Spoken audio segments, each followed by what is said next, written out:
the mental and emotional strength that I've been able to kind of correlate with my fitness journey going through, like, I was divorced almost 3 years ago. And I mean, before you actually separate and get divorced, you're going through a lot, right? And you're Yeah. trying to find a way out of the pain. But sometimes we just numb. We just numb. We're content. We're comfortable. We're living. Like we can do certain things for so long before our body is just like, no, this isn't right. It doesn't feel right anymore.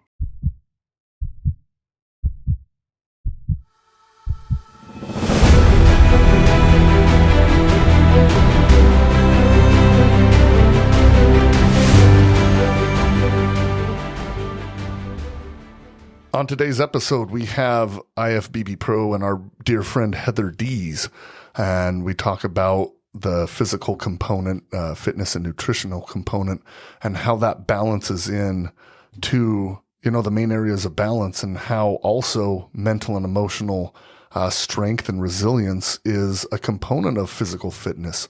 And really, she tells her story on how she developed into, getting her pro card and really developed her body composition into what she was striving for and her accomplishments and so on. And so I hope this resonates, and we hope you enjoy.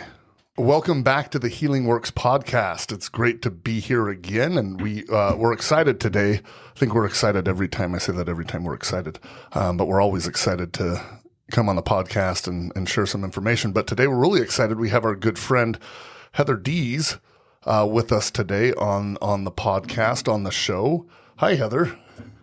Hi, Kevin. Hi, Altee. Hi. Fun to be on your guys' show today. Yeah, so we're excited to have you. We're going to talk about Heather's, she'll get into her story, but, she's huge in the training and fitness world. She's an IFBB pro in the bodybuilding world. Let her speak to that, but wanted to bring her on. We've known her for years. She is a wonderful person, has a great story, and really just wanted to have her on today to talk about training fitness, the importance of exercise, nutritional habits, and things to incorporate into all of our daily lives. So let's jump in, Heather. What's going on today? Well, so I guess, today is a good day. It's nice and not snowing. It's not too cold.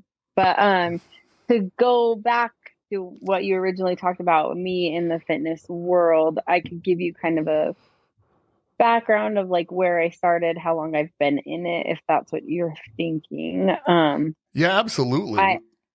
Yeah. Okay. So I got into basically fitness more along the lines of body composition change, which turned into bodybuilding in, I would say, 2007. I ran a couple like 5Ks and 10Ks and half marathons before that point, and realized this isn't what changes your body. Cardio is great for a component of life, and some people are really good at running and they love it, which is great. But for me, my goal was to look different, and I realized I was just kind of a smaller version of myself when I was running. So I ended up finding a coach who I was referred to change my body and look the way I thought I wanted to, or the way I wanted to look. Mm-hmm. So in 2007, I started training. I did my first competition in the figure division in March of 2008. And it was the NPC, the National Physique Committee, where I started here in Utah at Cottonwood High School, which fast forward, I now judge these shows. So it's really cool to come full circle and still be a part of the industry. Oh, yeah. But once I did my first show, I won and I fell in love with it. Anything you're good at, usually it's easy to stay doing it. So I realized I was good at something I could control.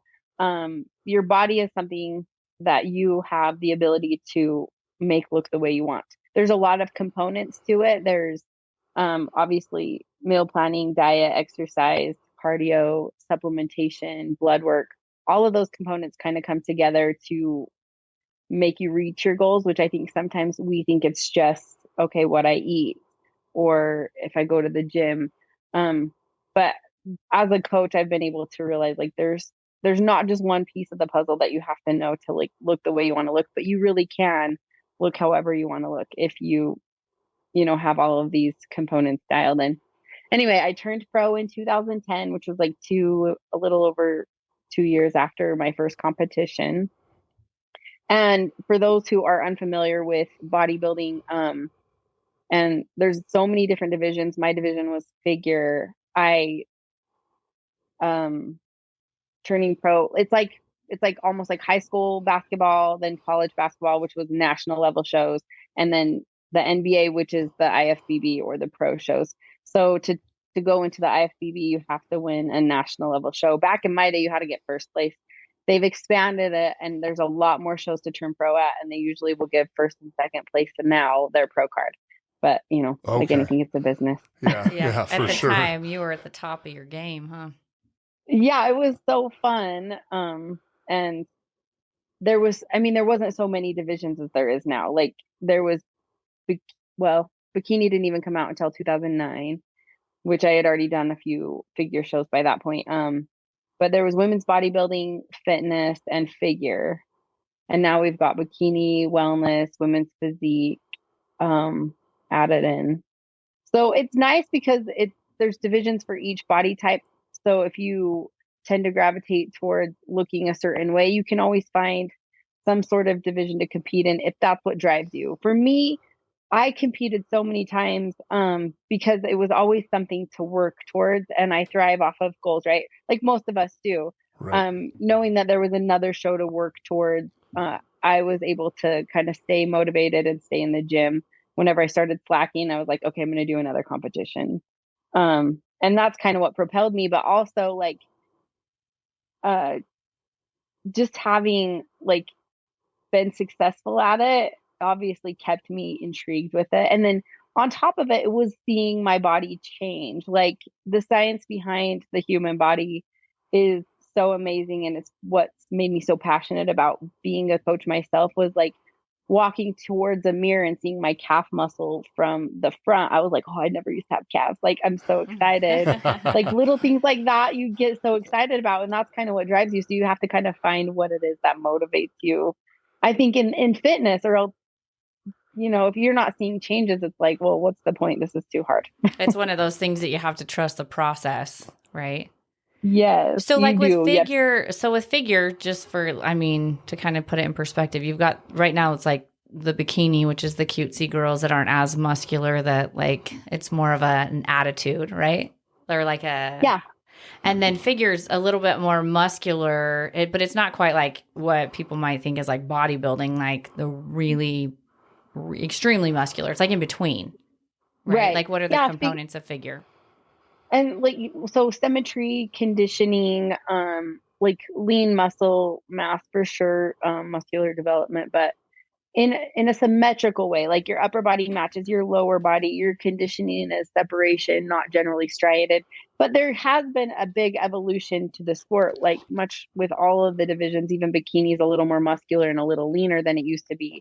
Figure is a lot more muscular and a lot more leaner than it used to be. But then bodybuilding is that next level. Well, it goes women's physique, which Okay. isn't supposed to be as muscular, and then bodybuilding is the most muscular. And so, Yeah. you know, there's just whatever you want to look like you can work towards. It's just like kind of understand the pros and cons to each look. For me, femininity was always a big thing, but I did have like a good muscle base and I had a wide back. And so bikini to me, as fun as it is, I had more muscular for that division. Mm-hmm. So if I didn't have as much muscle and I was more of the smaller, I don't know, I would say smaller waistline, petite, but these figure girls have the tiniest little waist. So um it's just I was still always working towards adding size. And even on um the level I've been to,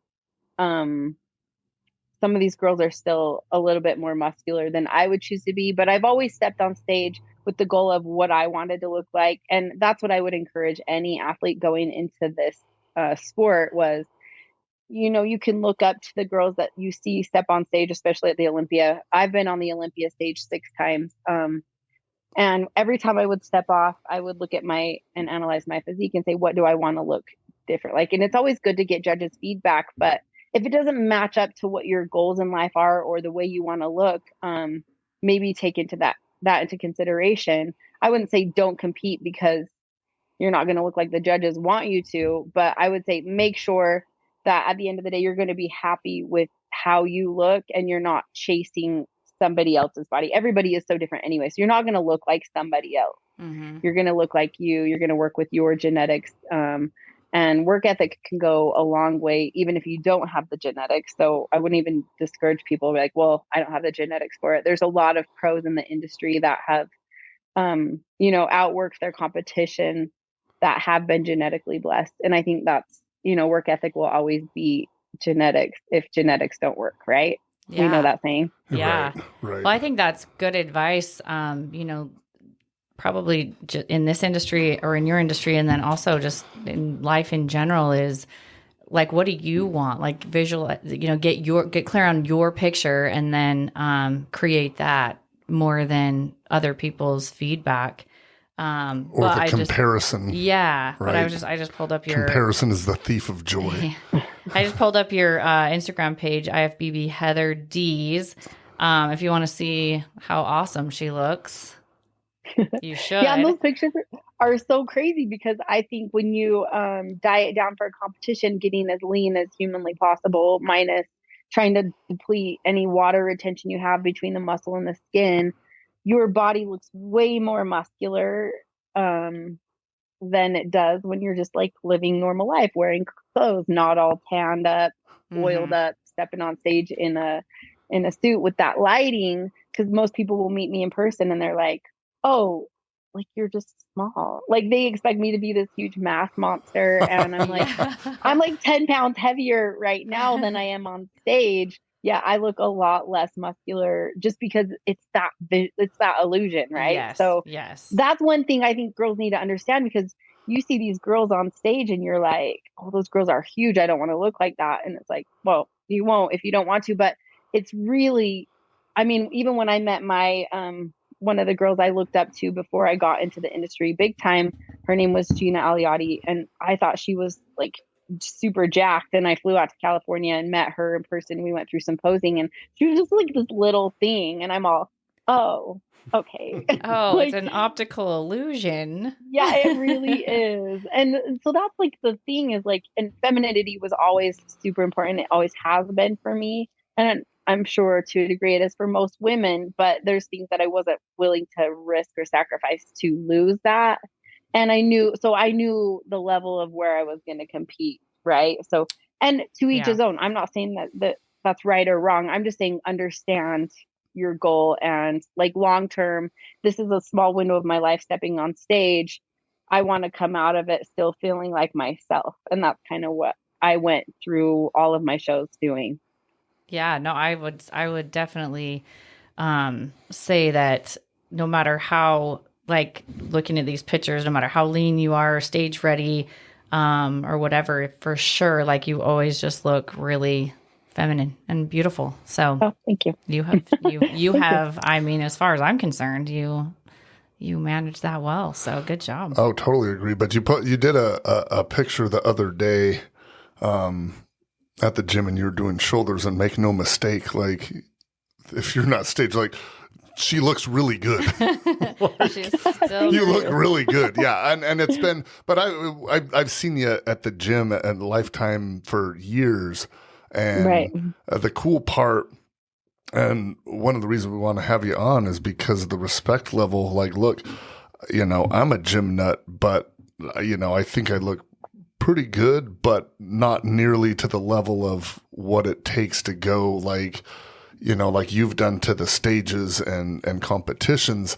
Like that's a, whole other level. And I think I have so much respect for those that do that, because, I see what it takes on, a daily basis to minor tweaks in my body and my physique that, that I'm searching after too. But, you've looked, phenomenal since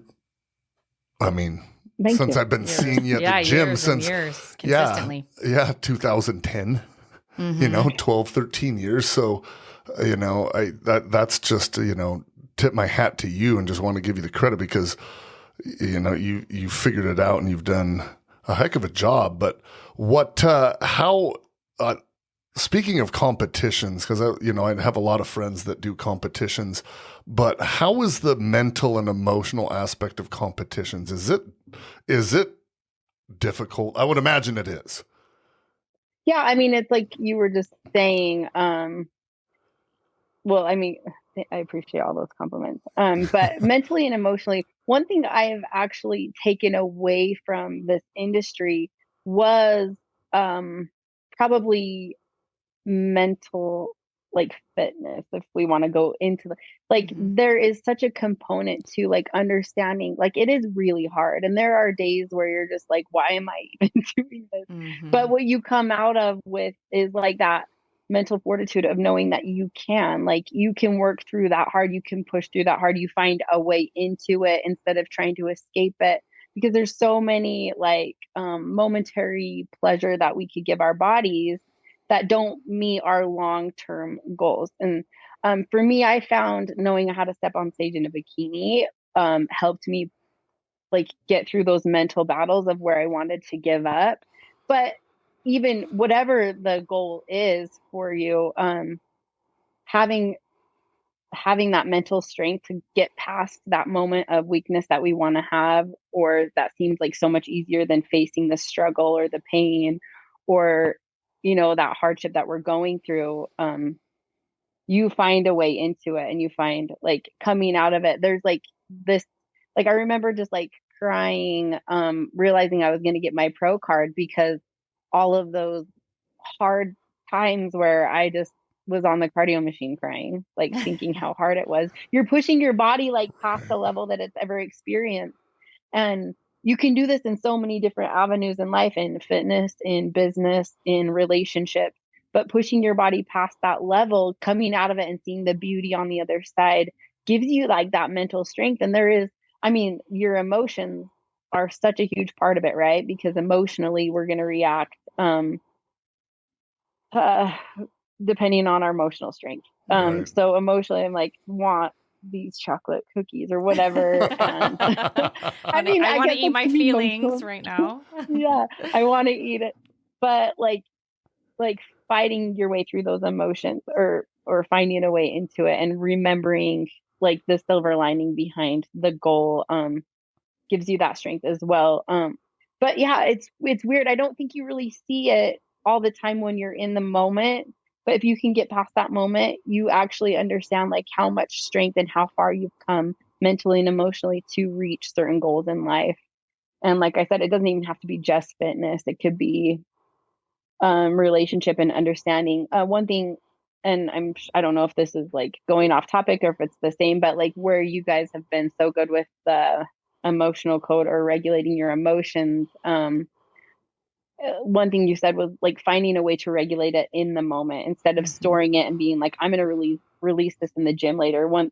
The other day you guys said we're talking about this, and I'm like, that is the next level. I think we all can store our emotions and be like, I'm going to work this out at the gym, or I'm going to go do yoga, or I'm going to do meditation. But you're just feeling all of that emotion in the moment, and then you like push it down, and Hmm. you might release it later. But I feel like that next level is actually figuring out a way through it in that moment that you're feeling it. So I have Hmm. to give you guys props because that's been one thing that's on my mind constantly ever since you guys have brought it up. I don't know if it was like a couple weeks ago that you had talked about it. Yeah, no, thank you for that. That is awesome. So, do you want to do like the Olympia again, and let's put it to the test? Let's do this. Oh, geez. I wish I wanted to do the Olympia again. I mean, I did it in 2021 and it was a great experience. I think I looked really, really good, but my passion behind stepping on stage is different now. Hmm. I love judging and watching these athletes that have that drive and that desire to do it, and I kind of watch them and I'm like, how did I have that for so long? And I still love the industry, and I want to be a positive influence in the industry and look like I could if I wanted to, but maybe um, find a way to still be a part of it, but just without being on the stage. I tell my clients all the time because like I love that the drive and that consistency or even the structure of what getting ready for a competition looks like. I think, scheduling and having meals, that's what kind of kept me going and kept me so consistent for so long. And the benefits of it have paid off because I'm able to maintain so much easier now with having that lean muscle mass that I put on over the last 15, 16 years. And doing like somewhere around 50 shows. I kind of lost count, but, 50. Dang, now girl. I'm kind of like, oh, like, I think it sounds fun. And I don't think I've ever really officially announced my retirement because I'm all, maybe in like 5 years. You're Just like for fun. Tom Brady. But yeah, right. They're like, I thought she was done. But I don't know. Like, there has to be another. I'm like, that's where I'm at right now in my life. Is like, what's my goal that I need to work towards? And I actually want to become a yoga teacher. And I don't know, maybe do some. You know, what would be cool though. And I've kind of toyed around with it, is doing a yoga fitness routine and doing a fitness division, because there's still the figure component to it where you step on stage in a 2-piece bikini. Yeah. But there's also the fitness routine to it. And I think with yoga training, which I fell in love with yoga somewhere around 5 years ago, I think you could put together a really cool fitness routine with yoga. There's so much strength in it too. And it's a different type of strength. Yeah. But like, that's the fitness routine. If you guys are familiar with fitness, right? Yeah, we know. We had a girl in one of our groups. Did she go pro in that division too? I don't know. I don't remember. Karina, she lives over on the East Coast, I think, right? Yeah, East Coast. Yeah. But Karina? like, she showed her fitness routine, and I was like, insane. oh my gosh, like posing and muscle posing, that's hard. Like, I don't know if like many people understand how hard that is. Oh like, yeah, she did go pro because her Instagram handle is IFBB Pro. So Karina Harkleroad. Karina Marie _, IFBB Pro.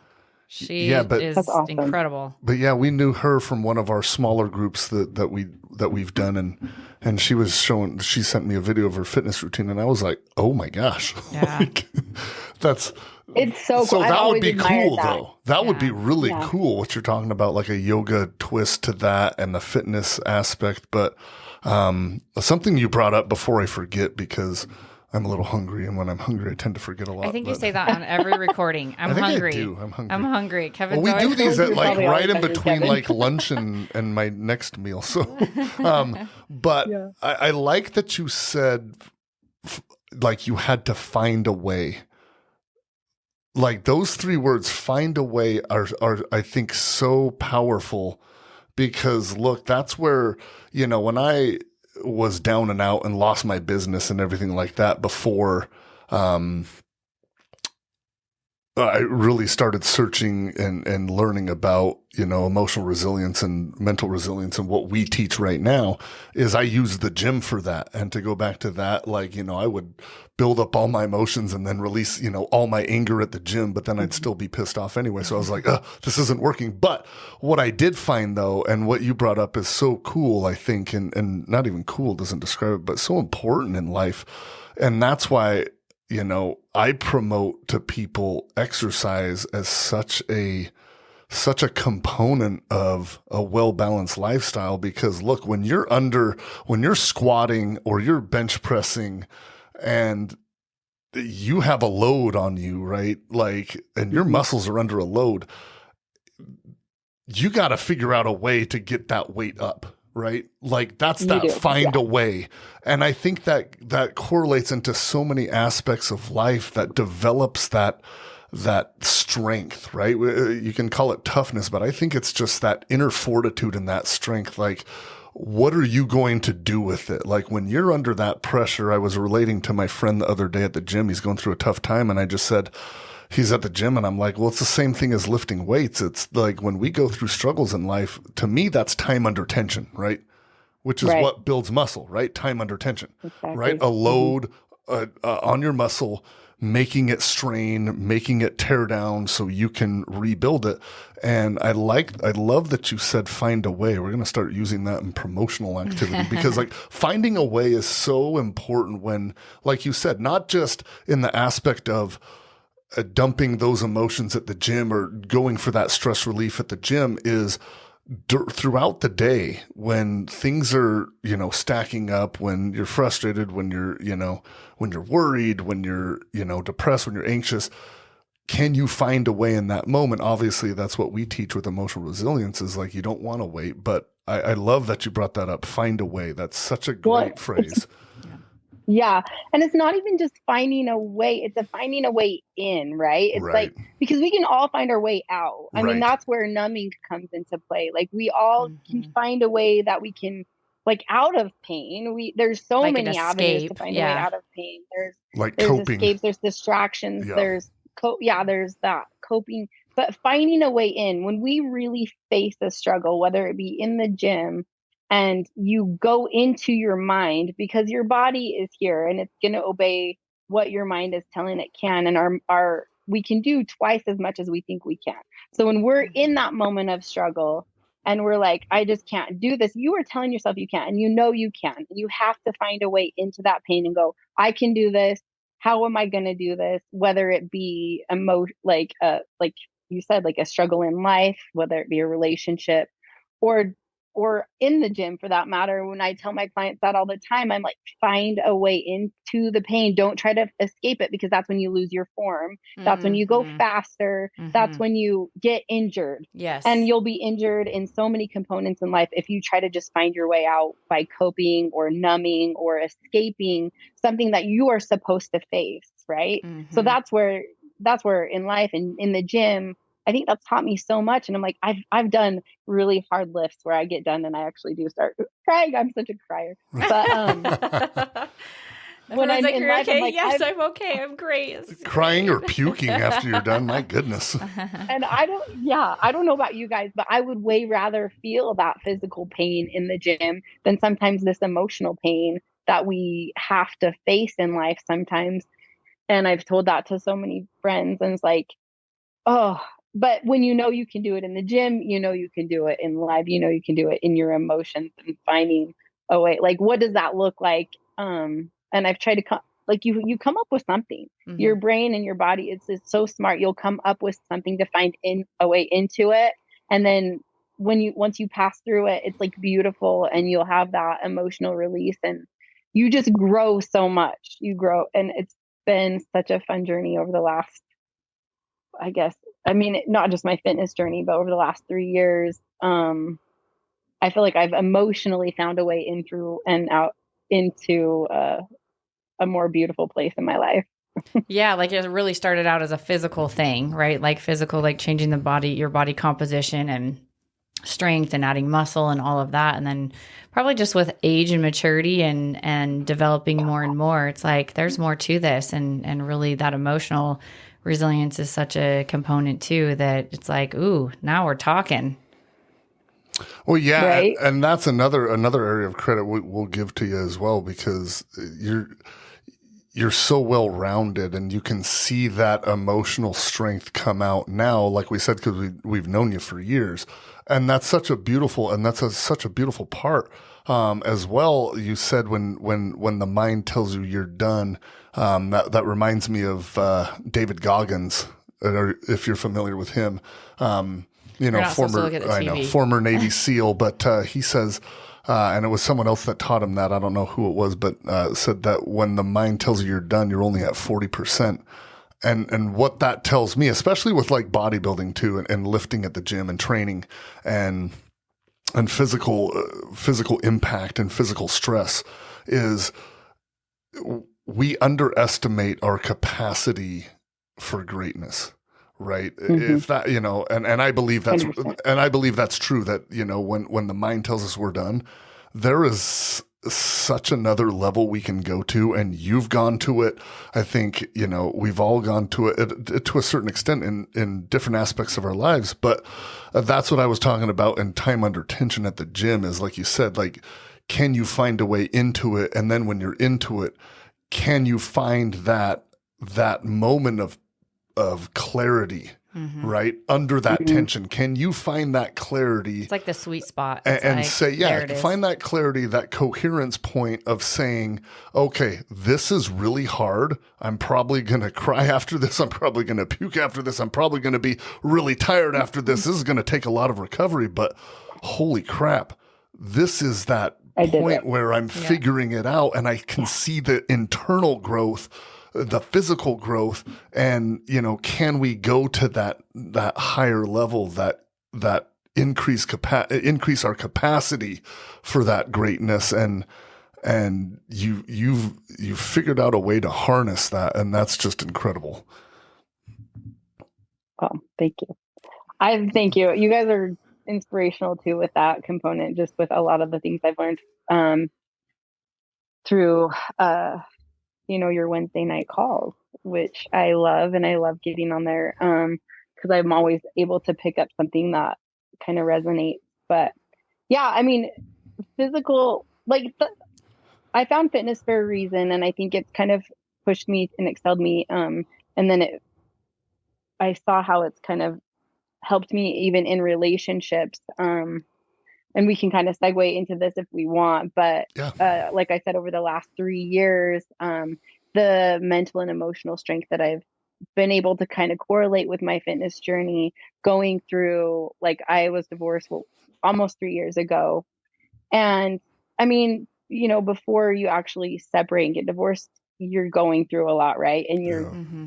trying to find a way out of the pain. But sometimes we just numb. We're content. We're comfortable. We're living. Like we can do certain things for so long before our body is just like, no, this isn't right. It doesn't feel right anymore. And I remember having an epiphany moment, thinking like, this isn't where I'm supposed to be. And it's not necessarily, my ex-husband's fault, because I can see I think in a marriage or a divorce, there's always two sides to every story. But I realized why I kind of would move into relationships. And as I grew, I realized how I couldn't stay anymore. Right. So, but that is one of the most painful things I think anyone will ever go through. I tell people all the time, would never wish divorce upon my worst enemy, because there's so much to it. There's so much pain. And even when it's the right thing, it's a very painful process. A lot of But conflict. yes, I've looked into that deeply as I've gone through. I had to find a way in to that pain to figure out how I was going to survive on the other side. And then even further, why I chose the relationship I was in, and or stayed, or was it right or was it wrong? How did I grow, or how do I need to grow now on the other side of it? And that's I went to some really dark, heavy places, realizing like I picked this. I stayed in this for a long time. And why? Why did I pick it? Why did I stay in it? And what did I learn from it? Because I still think there is so much you learn, even in those really hard experiences. Or, it's not all bad. Like, obviously, you're not going to stay in a relationship and just have only bad. There's a lot of good. And I can see the silver lining even in that. But coming out of it, I was like, okay, why did I choose this person? And what is it that I have maybe deep seated that I didn't believe in myself, to stay somewhere where I didn't feel I should be anymore for as long as I did. Yeah, those are hard realizations to face and to look at, and it is very common to escape, to find an out, and Yeah. maybe drown your, just looking for an escape to not have to face that. So, that's where the real work happens, and I think changing your physical well-being, or your physical being, not well-being, but being, your body, is one thing, but really starting to dig into the emotional and mental component is like, whoa, that's a whole nother level. Yeah, it really is. That's like that's like steps, right? So I realized how much strength and how much capability I have in fitness. going into this industry. And then I realized on the other side of divorce how much mental and emotional capability I have as well. And I'm grateful for fitness for teaching me what it did so I could find a way into that pain. And I talked to a lot of men and women who have gone through relationship struggles and divorce, and the reasons why either they picked the partner they picked or they stayed for as long as they've stayed, knowing that they just didn't grow together, right? Like, I guess if Yeah. we want to put it the best way, it's like we're all usually growing or we're not, and we're never really just staying the same. We're either kind of declining or we're growing, right? That's, my dad taught me that once. He's like, you're never just staying the same, especially in the bodybuilding world, or in the fitness world. As we age, our muscles will atrophy if we're not doing anything. You're never just sitting still. Yeah, you're either growing or dying, huh? Yeah, exactly. Like, not to So be it's too like, blunt or graphic, but kind of. Well, and that brings up, Yeah. finish and then I'll comment. Oh no, you can comment. Oh, I Like, was just going to say that brings up the what a lot of people say is like, oh, I'm maintaining. And like, when you look at the phase of maintaining, is that still takes a lot of work, right? Oh, for sure. To maintain. Yeah. So to your point, I mean, and this is in not only the physical aspect, but like you said, in all areas of life, we're not just going to stay the same. We don't just keep the status quo. The status quo is changing depending on if we're growing or if we're, declining. And you're either, applying effort towards becoming better, physically, not letting your muscle atrophy, putting in the work, eating correctly, and eating nutritiously and things like that. Same thing with the mental state. Like, if you're not constantly learning, you're going to forget a lot of the information you did know. Right? We show the neural connections in the brain prune apart if you're not consistently enhancing them. So neural connections go away, which is your memories, your thoughts, your mental capabilities, but emotional well-being as well. If you're not consistently priming your body, your heart, nervous system for elevated emotions, those negative emotions are going to not only run the show or, start becoming more apparent, but become amplified, right? We're going to amplify either way. So, which one do you want to do? So, Right. Yeah. And hopefully we're always trying to grow.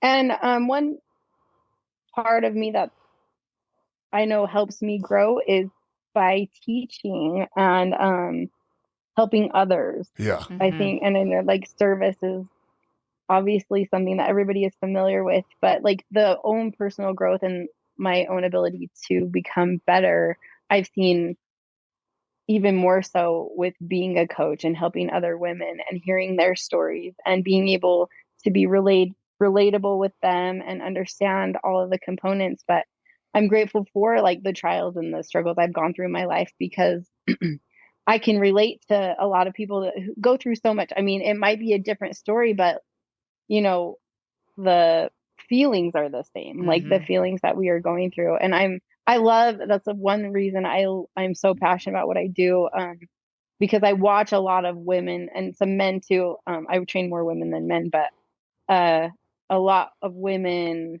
just their entire countenance change as they physically grow and overcome, but the mental component and the emotional component, that they are so willing to be vulnerable with me, just enhances my life, and it inspires me just as much as I hope to be inspiring them through their fitness.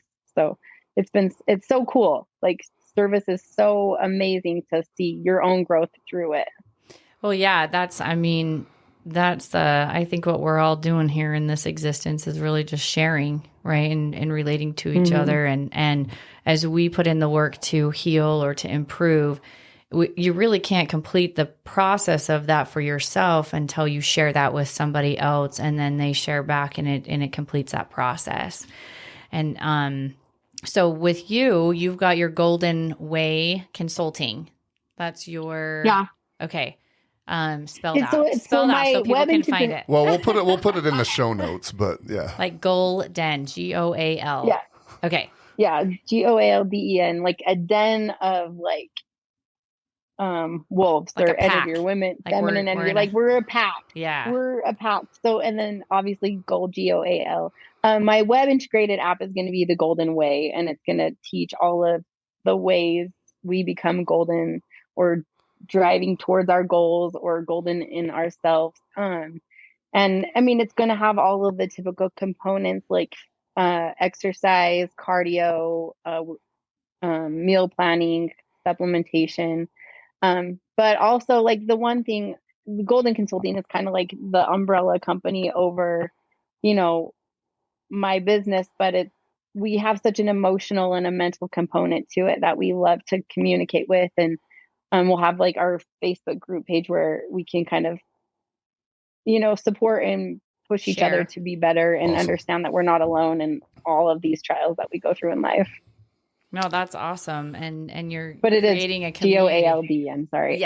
Yes. No, that's great. And you're creating a community. And I love that fitness coaches are realizing that the emotional and mental component are such a part of the overall well-being and are looking more to incorporate that because, we've worked with fitness coaches in the past where I mean, a lot of times people aren't making the progress physically because of their emotional state. And so when you can work both of those together, I think people think if I look better, I'll feel better, but then they start to change their body composition and then they're like, but I still feel the same, and there's a lift in their spirits when you start looking better in your clothes and feeling better about the way that you look. But if that emotional well-being is not addressed, then a lot of the time, wherever you go, there you are, and you feel the same. And so upgrading that whole state of being with the physical, mental, and emotional aspect. Look at her cute dog. Isn't that amazing?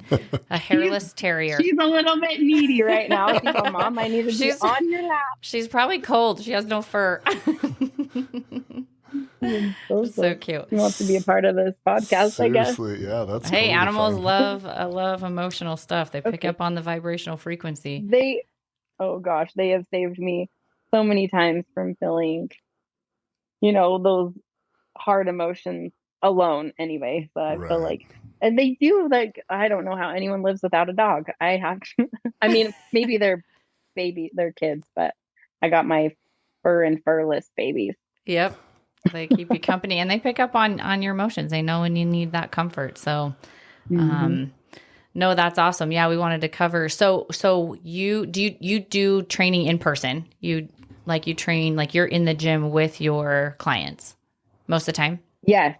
Okay. Yeah, I do both online and in-person training. It's hard because it's like, I know I only have so many hours in the day, but I love my in-person clients because I get to have some FaceTime with them.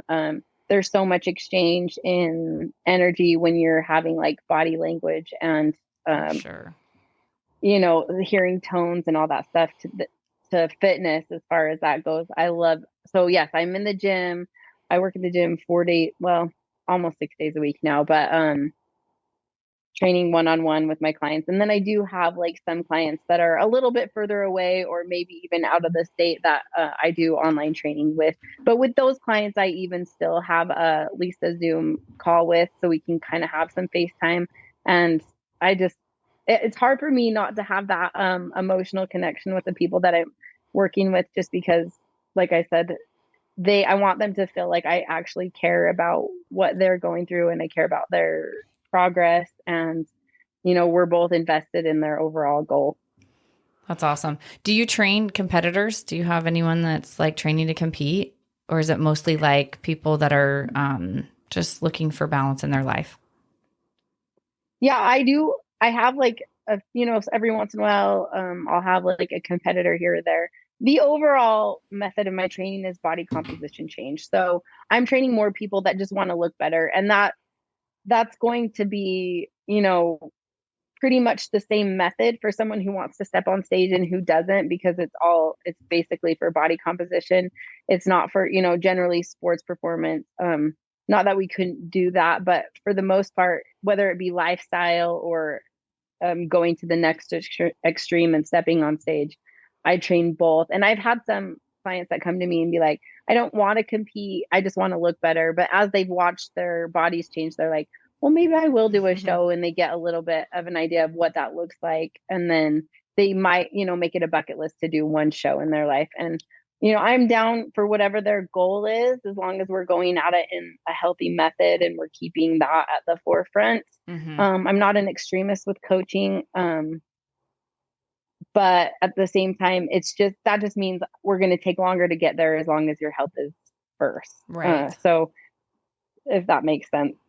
Yeah, totally. No, that's great. And I think that their goals probably change, or they might think I couldn't ever get on stage, but as they start to watch that shift, they think, oh, maybe I can. Maybe I'll try it. Yeah. It's exciting. Totally.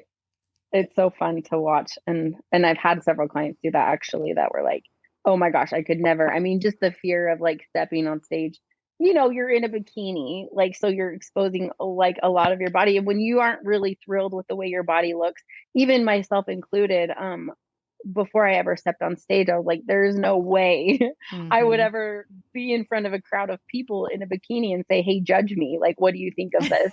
I'm going to try to not take it personally, but tell me, tell me all my weaknesses. Yeah. Like, that just sounds crazy to me. But like, yeah, it's like you watch yourself grow in that level of confidence. And I mean, everybody's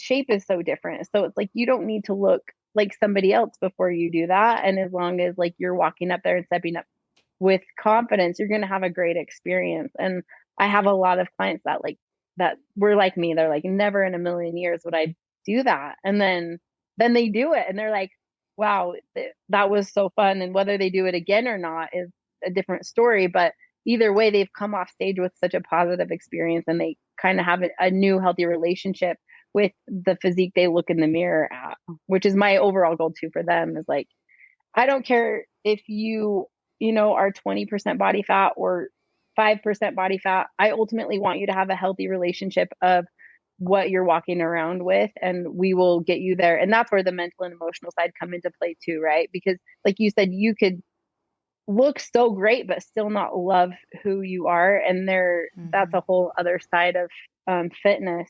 And that's why I love like kind of collaborating with you guys, because I think you can reach that mental and emotional side even on a deeper level that sometimes I might not be able to, if they need another coach in that component. Yeah, we'll just play to our strengths, right? Like your ability to, because of your experience and what you've attained physically, you've got the experience to draw upon and share, and everybody has their strengths. And when we collaborate together, we can really do some awesome things. So, well, and I love that you said you love meeting with them, because the cool part, I think, with you in this arena is that you're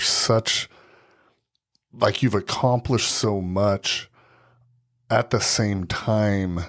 Like every time I see you at the gym, which isn't as much now as it used to be, because I usually go to a different gym, which we're just busier, but like every time I'd see you at the gym and I'd come over and talk to you, we talk a lot about mental, emotional, aspects like all the time, and how life's going, everything like that. But every time I'd walk away, everyone would be like, oh, Heather is so sweet. And that's what I tell Altee all the time is you're such a sweet individual.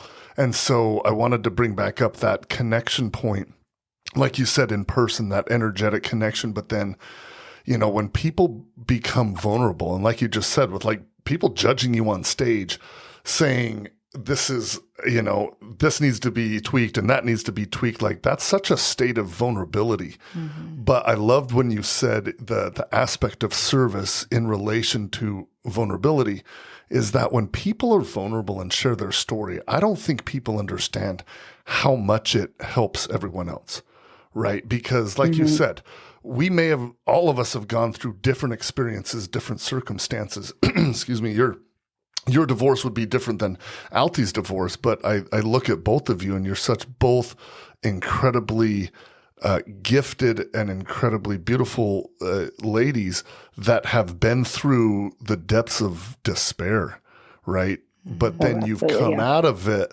knowing yourself that much better because you've allowed that, right? You, like you said, you found a way going in, and in that space, you found that intersection point of that love for self and that self-worth. And like you talked about with the people you train, that's such a great aspect of them sharing your story and you sharing your story, because when we share our story, people understand that all of us go through stuff, right? Right.